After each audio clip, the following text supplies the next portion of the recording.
You may have heard on the news, Jason has mentioned this through the course of the afternoon. Quebec's Housing Tribunal has set its rent-setting guidelines.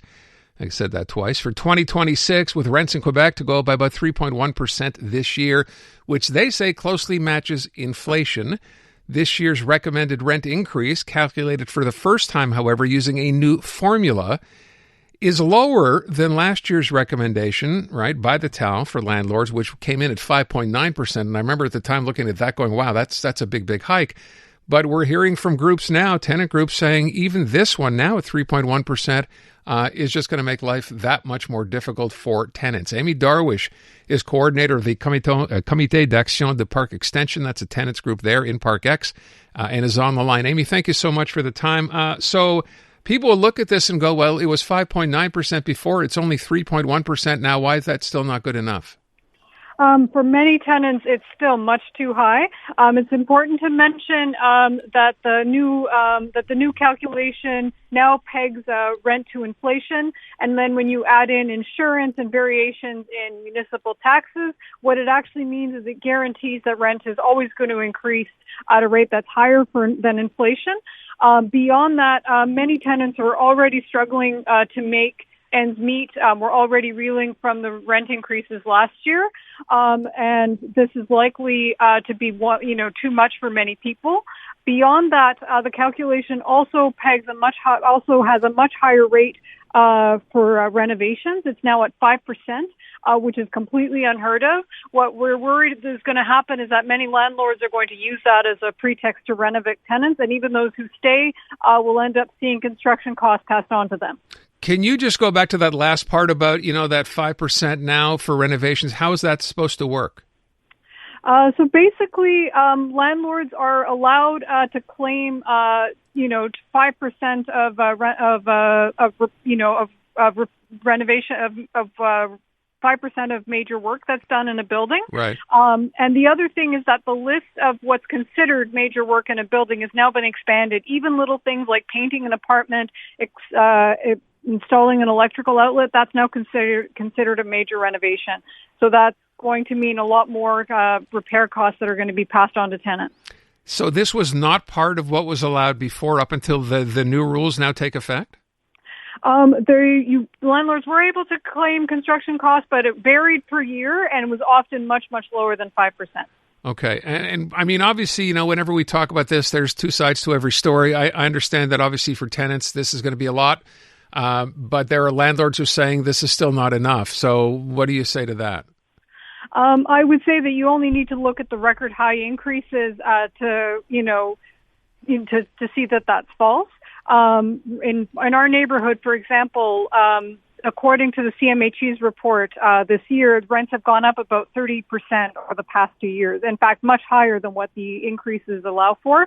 The other thing we see is that many tenant landlords go above and beyond these increases to push for even more. And a lot of tenants feel like they can't refuse. Many landlords like to justify these increases by being like, well, we needed to cover maintenance costs, but you only need to look at Parc-Ex where we see tons of apartments that are $1,400 a month for one bedroom, but are also poorly maintained. I wonder, the other part of this that I have myself trying to figure out here is the Landlords Association here says they think the way they're calculating the increases now is actually going to be simpler based on consumer price index changes. It takes a bit of the guesswork out, right? At least you know what you're looking at. Does that make sense? It's simpler. Yes, that's true, but it's still far from the reprieve that tenants needed. Many tenants are still reeling from last year. Many were already having to take on second and third jobs and sacrifice major expenses just to be able to make ends meet. And now this 3% is going to add to that. What we really needed this year was a reprieve for tenants in the form of a rent freeze while they, look at the calculations right. again. How will this work? I mean, if you have an existing lease, what changes for you? So basically the way that it's calculated changes. There's sort of a base indicator plus insurance costs as well as changes in municipal taxes if it's above the indicator. And then the landlords can factor in renovation. So that's basically what changes. Okay. Yeah. and I know the message is always there. There are people listening now, to your point, who are going to say, this is going to just be too much for me. I'm already dealing, as you said, with that big increase from last year. The message to tenants is simply, remember, you don't necessarily have to accept a rent increase. And it's mentioned in the piece that I saw today, and I think people forget that or maybe don't know that. If your landlord comes to your door, right, and tells you either you accept this rent increase or you leave, that's not legal for them to do.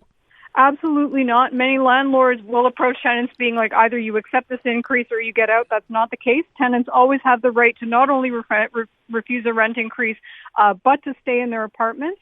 You also have 30 days to respond. So we encourage people to take a minute to look at their options, to get an estimate on the calculation. There are housing committees in neighborhoods across the city that can support people in doing so. We also encourage tenants to talk to their neighbors too. Often if you're getting an abusive rent increase, chances are so are your neighbors. Tenants are always stronger when they fight together.